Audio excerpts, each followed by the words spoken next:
Hello and welcome to Bright Past, Brilliant Future, an Aston Originals podcast from Aston History. I am Brian Sudlow, lecturer in history. Here at Aston we study global history in the heart of Birmingham. And the crossroads where these two things meet is very much at the heart of today's podcast. Another such meeting place for these realities was the 1948 British Nationality Act, which gave rights of entry and residence in Britain to millions of non-white people around the world on the basis of their connection to existing crown, colonies and independent Commonwealth states. While subsequent acts changed the course of these movements, this legislation laid the foundation for Birmingham to become, as it is said, a place where the world meets. Today's guest, Dr. Karamat Iqbal, has been a keen observer of the global movements that have made Birmingham in the last half-century and remade Birmingham. He has studied and written about these matters and continues to be active in promoting intercultural understanding between communities and analysis of the fallout of the vast movements in population that underpin them. He also has his own very personal story to tell as a participant in this history. Karamat, welcome to the podcast. Thank you, Brian. It's wonderful to have you here. I'm also joined today by my colleague, Dr. Volker Prott. Dr. Prott is Senior Lecturer in History and also the Director of Aston History Programmes as well. And we'll be talking a little bit about study, won't we, in the course of the podcast. Karamat, thank you very much for coming. As we were discussing some time ago, you are a scholar of these questions, but you're also someone who's lived through a lot of the history that underpins Birmingham in the last few decades. So I wondered if we could start with you telling us a little bit about your own history. Thank you.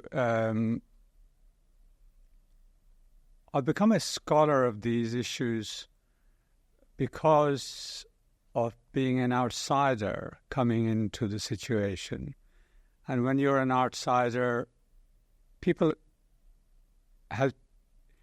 they ask you questions, which in my case has been very beneficial because it's helped me to think who I am. So there's questions of, who are you? Where have you come from? Why are you here? And there are sociologists who unpick this kind of thing, Fanon and Stuart Hall and people like that who learned about themselves by being in a foreign place. And so coming here to Birmingham in the 1970s, I was asked those questions. And it made me think who I am, where I've come from, the community I belong to, and since then I've been learning, and I continue to learn, and I'm learning now, and I'll be learning until I die about who I am, my place in the community, society where I've lived for the last 54 years, and so on. And so you arrived in this country in the 1970s, yes. But in fact you were born in Kashmir. Yes. So I was born in the mid-50s, where I come from in those days. Age is always approximate because there was no such thing as registering births and getting birth certificates. It was a world where such things didn't matter. You were just born and you just grew up and you went to school when your parents thought you were old enough. And, it was always approximate. So mid-50s, say, I was born. And a couple of years later, my father came to Birmingham.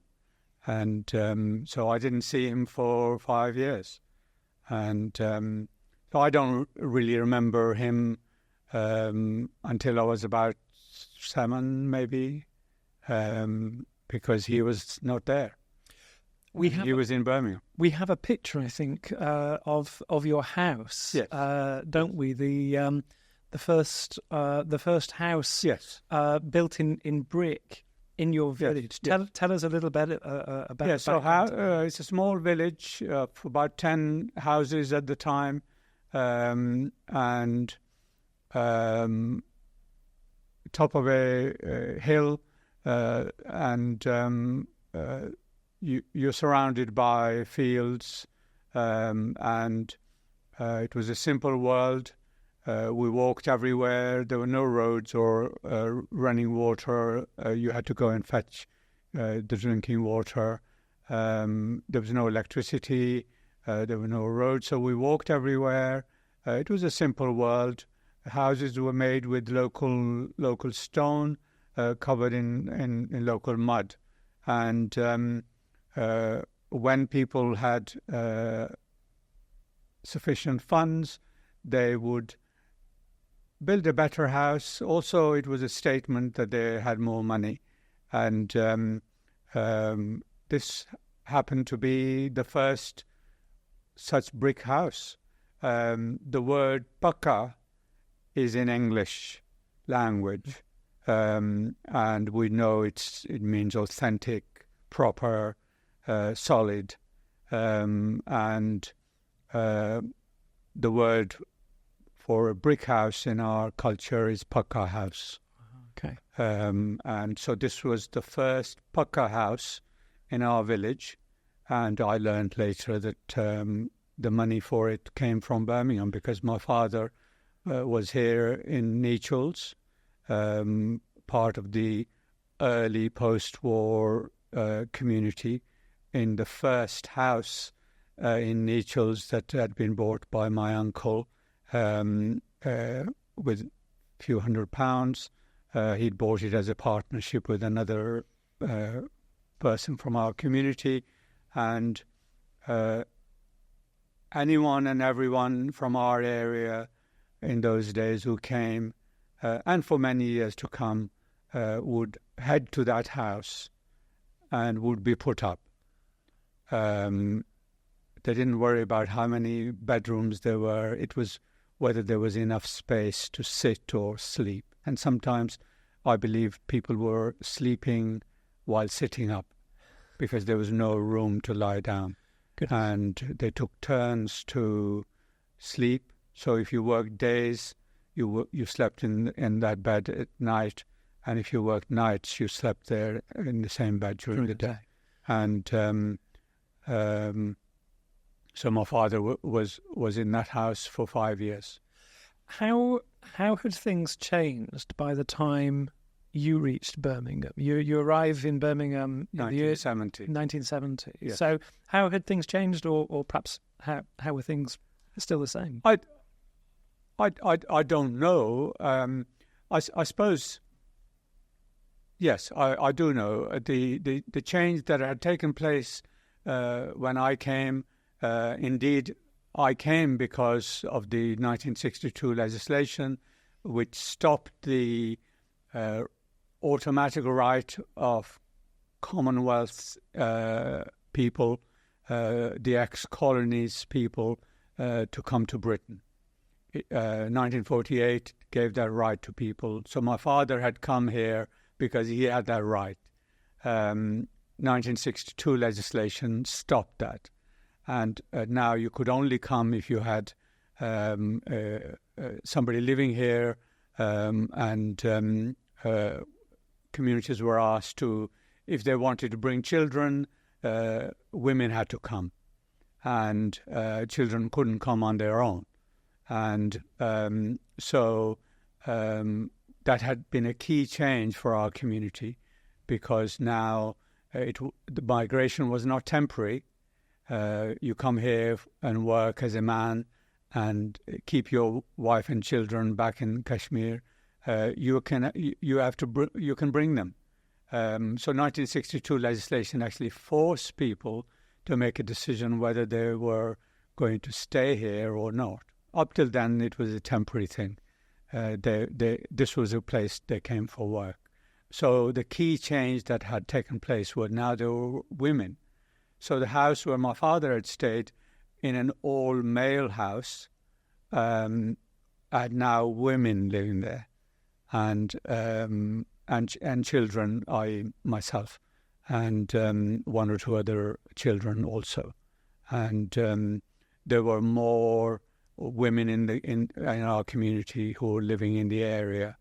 There were children at my school, Nechel's Elliott Street School that I went to. There were Pakistani children, the Indian children also, and of course soon we had Bangladeshi children because in 1971 Bangladesh came into being. Of course. So one of the things I found fascinating is that your own histories, the histories of these communities, then take root here in Birmingham, but all the while, back in Kashmir, in Pakistan, in India, the lives of those nations are continuing to unfold as they do. Yes. And if I can just come to Volker, there is, of course, big problems with Kashmir. Can you tell us, give us some of the historical background on why the Kashmir issue was difficult to solve? Well, I suppose Kashmir was really a fallout of the partition of India that took place in 1947 as the British withdrew, and the British had not taken any decision on the allegiance of Kashmir at the time, so there were hopes, at least in Kashmir, that the region might stay independent. So then, of course, you have a lot of nationalist pressure and claims, both from Pakistan and from India, who both for different reasons saw Kashmir as theirs. Then you can't go into all the details. It's a very complicated story, but then we've got a drift to conflict between India and Pakistan over Kashmir. And what I find fascinating in my research is then there is this kind of almost uncertainty over sovereignty. So who is actually legitimate to decide over the fate of that region? Because obviously before it was part of the British Empire. Now the British Empire was gone. It wasn't really part of either India or Pakistan. But at the same time, there was, of course, a lot of pressure for it to decide which way to go. So when the conflict between India and Pakistan over Kashmir started, the United Nations Security Council became involved, actually, at India's request. And what they tried to do is carry out a plebiscite in Kashmir that never happened, even though everyone agreed on it. And I find that fascinating, right? I mean, it's obviously also very tragic in many ways that that kind of conflict just lingered on. But I would say it's a problem of really of political sovereignty, and everyone kept referring to the people, and the people should decide, and everyone paid at least lip service to that principle.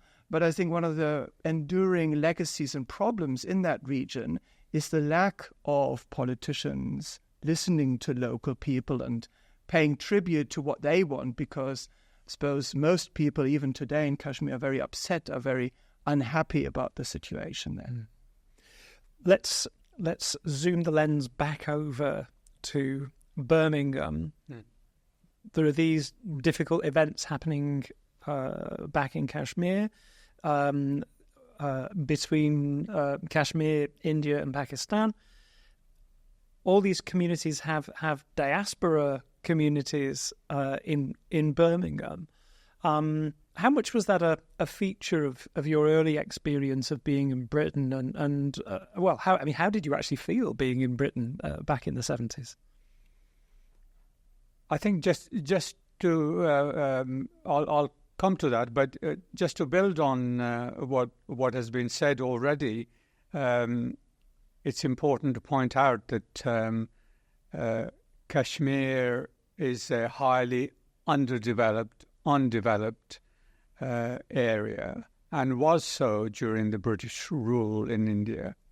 It was a neglected area. There was very little there in terms of infrastructure. So we even now, people say, oh, the colonies should be grateful for the British Empire.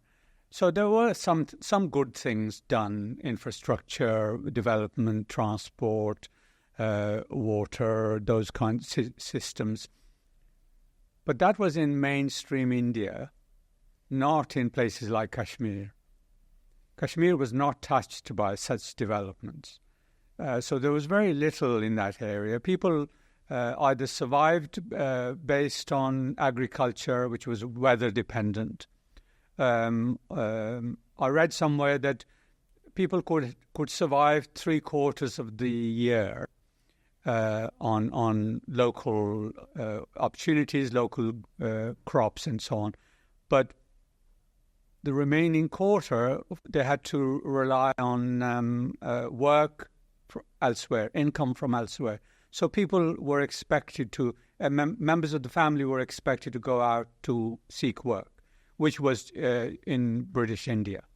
And of course, when British India came to a stop, it coincided with Britain needing labour, and those people wanted work, and they came to Birmingham and other towns and cities in the UK. And so that's why my father came, and my uncle and others in our family. I then arrived in the 70s. What was the question you asked about me? We were Volker was just giving us the picture of the political tensions back in South Asia. Mm. I wondered how those tensions played out here in the UK, but then also how you felt as a Kashmiri arriving in Britain in 1970. Well, I think I was only a child of 12, 13 when I arrived, having grown up in Kashmir in what depending on your politics, you can call it Pakistani-administered Kashmir, Pakistani-controlled Kashmir, or Pakistani-occupied Kashmir. And in those days, as a child, it was just a space, just a community, and I was normal because everybody was like me. And then I got a passport, which happened to be a Pakistani passport. And so on this Pakistani passport, I came into the UK, to Birmingham. And so I thought I was a Pakistani. And people here thought I was a Pakistani. And so I wasn't aware of Kashmir or its politics or the background as a child. And slowly over the years, over the 54 years that I've been here, I've been learning about some of the history. In fact, our 1/3 of the Kashmir that is occupied or administered by Pakistan is actually called Azad Kashmir. Azad means free.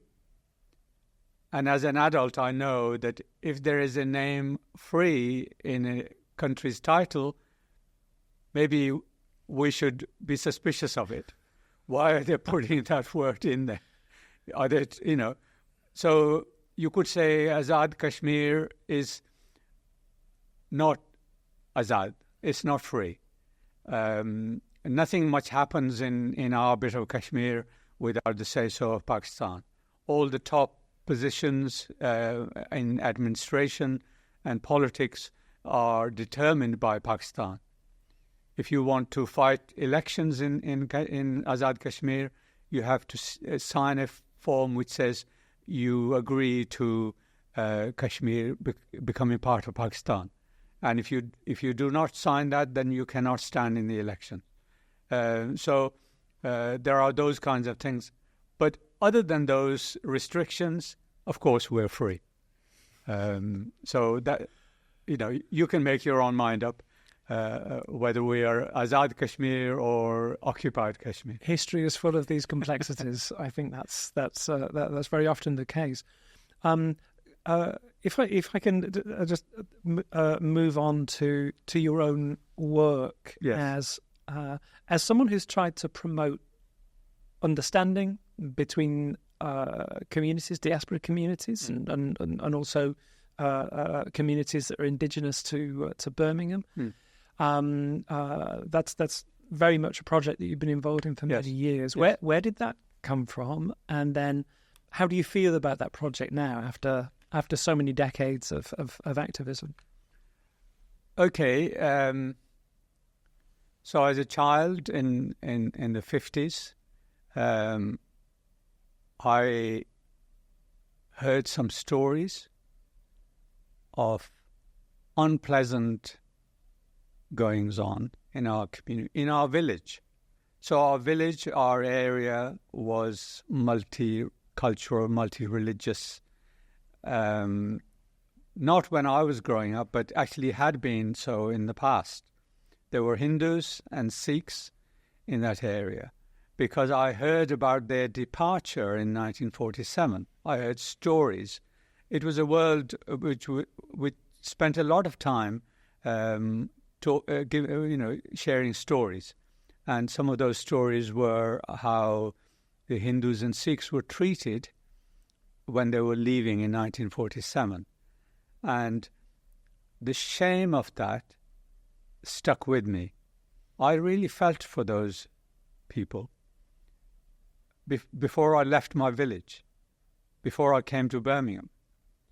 And so when I came to Birmingham, the very first thing I did was make friends with boys in our school who were from India. I remember I used to sit next to a Sikh boy and tell everybody that I was his friend. And really what was driving for me was the shame of those stories, of how our community had treated them. And so that was in 1970, 71, when I first came here as a child. And then I made friends with a Sikh man in my first job in 1974. And later, there is a photo that we have of sports events that I organised. And these are the Kabaddi events. Kabaddi, yes. Yeah, so there we go. So 1978.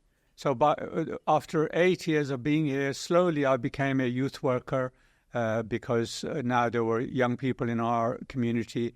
And there were a number of first things I did in that job.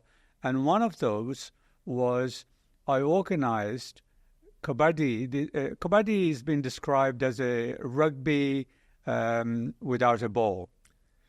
Rugby and wrestling combined. Right. And so I organised a Kabaddi. I discovered, obviously, by this time that Pakistani, Kashmiris were playing and Indians were also playing here in Birmingham. And so I had this idea, why don't I bring the two communities together, to their teams, to play competitively in front of our communities. What I was doing was, I wasn't really sophisticated at the time, but I think looking back at what I was doing was bridge building and bringing the communities together, because they would obviously play together, shake hands and so on afterwards. And you asked about me doing that in the future. And actually, I was at an event last night, which was a performance about, it was called Partition of the Heart. The first time in Birmingham, first time in the West, probably, the Asian community is actually exploring partition, the trauma of partition. And I was sitting there at the Midland Arts Centre. Hall was full of people Asians, Hindus, Sikhs, Muslims, white people, children of Hindus and Sikhs and Muslims. So many of the people who were there were not first-hand participants of partition, but they'd grown up on stories and the trauma of it. And I was there, and I met many people because over the years I've developed relationships with Hindus and Sikhs, and so every time I shake hands with a Sikh person or hug a Hindu person, I'm very consciously making a political statement, because I'm thinking back to that shame that I felt as a child. So last night, I can picture now the people who I'm first name terms. I know their stories, and they hopefully will know my story. And we are acquaintances, we're friends, colleagues, and we were at the Middle Arts Centre here in Birmingham, experiencing a performance very well done by a Pakistani artist who'd directed the show, and we would actually we didn't discuss it afterwards. We didn't kind of hug each other and say I'm sorry what my community did to you, but I think all of us were probably feeling that as we went away from the venue. We're coming towards the end of our time. Yes. I think if my colleague Dr. Ilaria Scalia was here, she would be saying this is a very good example of why the history of emotions is so important, because the history you're describing here was driven initially by a sense of shame and sadness about what had happened, and now your own activities are driven forward by that sense of wanting to reach across boundaries, a sense of friendship, which is such an important element within 20th century history and previously. I'm going to come to Volker again, just for a few words, just about how we deal with these things on our programs. Yeah, that's a really good question. And I suppose for me it was quite a daunting experience, because I'm not from the UK originally. I'm from Germany, which has its own, shame and traumas, as you were talking about this. So I came here 6 years ago when we started the new history program, and I was supposed to teach British history, and that was quite a daunting, quite a scary experience. And I was quite frank with the students, because they might say, who is this foreigner coming to our country and telling us about our history, essentially?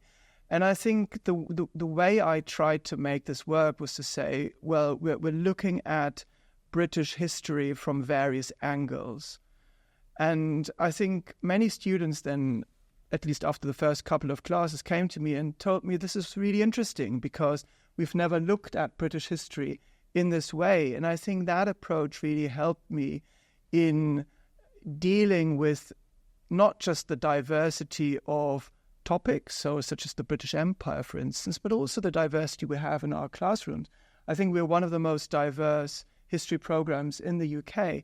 And I think what for me is important is to look at this diversity as something that's enriching, because people will come to history from very different perspectives, even though most of them will have grown up in the UK, of course. But what I try to do is that we look at something like partition, which is obviously a very emotional topic, as you say, with very different experience. We look at this from various perspectives. That's the one thing. And the other one is that I place a lot of emphasis on trying to explain things in history rather than pass judgment. So my point is not, so I remember a student, and one of the first times that I taught the partition of India, asking me, yeah, but who was right and who was wrong? So I told them, no, that's not the point, right? What we're trying to do is trying to explain why things happened. And students really appreciate that. So I was teaching a session last semester on the Middle East conflict, and I was quite nervous about this because that is as well a very politicized, emotionalized topic. But I think, taking a step back and really listening to different viewpoints, that's really helpful. And I think that connects to what you've been saying, Karamat, about, reaching out to others. And I think that for me has been a really enriching experience. So I learned a lot from students and from these discussions as well. Yeah. Volker, thank you very much. Of course, yes, Karamat. And just a last remark. Yes, just to add, very early on in the conversation, you referred to Birmingham, where the world meets. Where the World Meets actually is a title of a community cohesion report that Birmingham produced many years ago. And in that report, it said there are something like 200 different communities. And actually, we've focused on the Indian-Pakistani conflict. And actually, in Birmingham, we also have many other communities. And any world conflict you can imagine, it is actually in Birmingham. And so it's important to understand about going forward in our communities, different communities. But actually, we also need to understand the past. And I was asked to write a paper for the Bishop of Birmingham, so it's got a slightly Christian perspective on it, peace and reconciliation, where I talked about the world's conflicts being in places like Birmingham and how it's important for us to understand those in order to move forward. Karamat, thank you ever so much for coming in. You're with us a couple of times this year, in fact, in a few weeks' time, and then again in March. Yeah. Thank you very much for sharing your history with us, in your wisdom about the relationships between all these communities and your perspective on history. Thank you also, Volker, for coming in and talking a little bit about our programs too. Thank you very much for listening, and we'll look forward to seeing you another time on Bright Past, Brilliant Future. Thank you.